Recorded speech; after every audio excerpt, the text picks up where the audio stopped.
This is chapter 20 of A Boy Called Bat. Hi everybody, this one is called Problems. Earth to Bat, Mr. Grayson said. Bat looked up. He had been staring at his math work in front of him, but he hadn't been doing the problems. Usually Bat liked math problems because he was good at them and they made sense.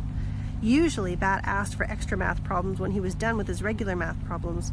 But today, Bat didn't feel like doing the regular math problems even though they were easy. Today, all Bat could think about was that time was passing very quickly and he still hadn't heard back from Dr. Jerry Dragoo, the world's skunk expert. "You look like you're having a hard time focusing today, Bat," said Mr. Grayson. "I'm not having a hard time focusing," said Bat. "Well, let me rephrase that. You look like you're having a hard time focusing on your schoolwork today, Bat." "Yes," said Bat. "I am focused on something else." "He can't think about anything other than that stupid baby skunk," said Luca. "Thor isn't stupid," Bat said. He felt his throat grow tight with anger. "Once my dog got sprayed by a skunk when we were camping," Israel said. "He was stinky for a week." Okay, said Mr. Grayson. "This is all very interesting, but right now is math time, not skunk time." There should be a skunk time at school, thought Bat. He picked up his pencil and forced his brain to focus on the math problems. Most of them were too easy to even bother working out on paper, but he showed all the steps because Mr. Grayson liked it when he showed his work, and Bat liked Mr. Grayson.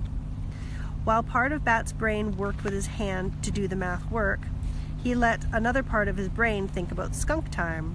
If there were a skunk time at school, like math time and language arts time and yoga time, then maybe Bat could bring Thor with him. Maybe skunk time would be when everyone in class did research about skunks and wrote reports about skunks and built skunk dioramas. Over the last week, Bat had spent as much time as he could with Thor, but every day he had to leave him when it was time for school. The kit's fur was growing in all over, fuzzy, wild black hair with a bright white stripe down the center, from the tip of his nose to the tip of his tail. He was still small enough to fit curled into a little ball in Bat's two hands.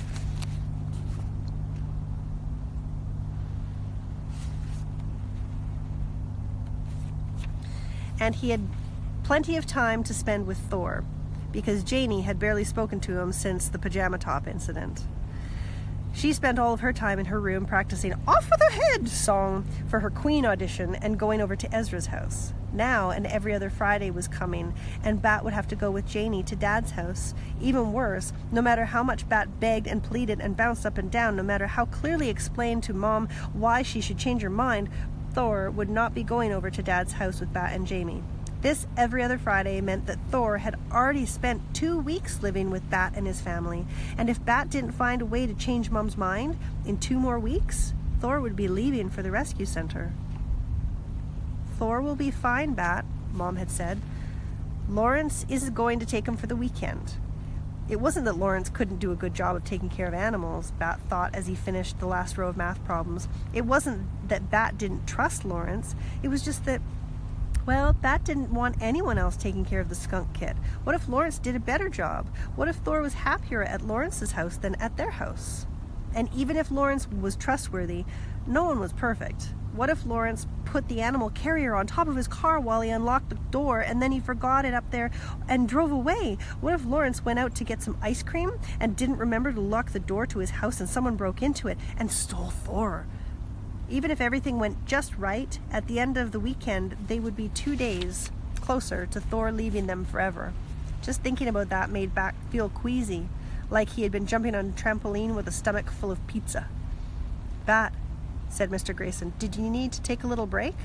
Bat stopped tapping his heels under the table. He pulled the neck of his t-shirt, which he had been sucking on in the way he sometimes did when he felt nervous, out of his mouth. He set his pencil down. "Yes, please," he said.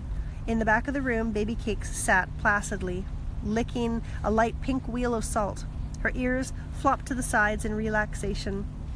Bat wished he felt as calm as Baby Cakes looked.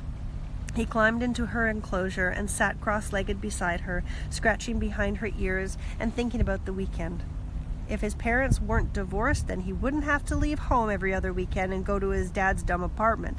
If his parents weren't divorced, Thor wouldn't be spending the weekend with Lawrence. And that is the end of chapter 20.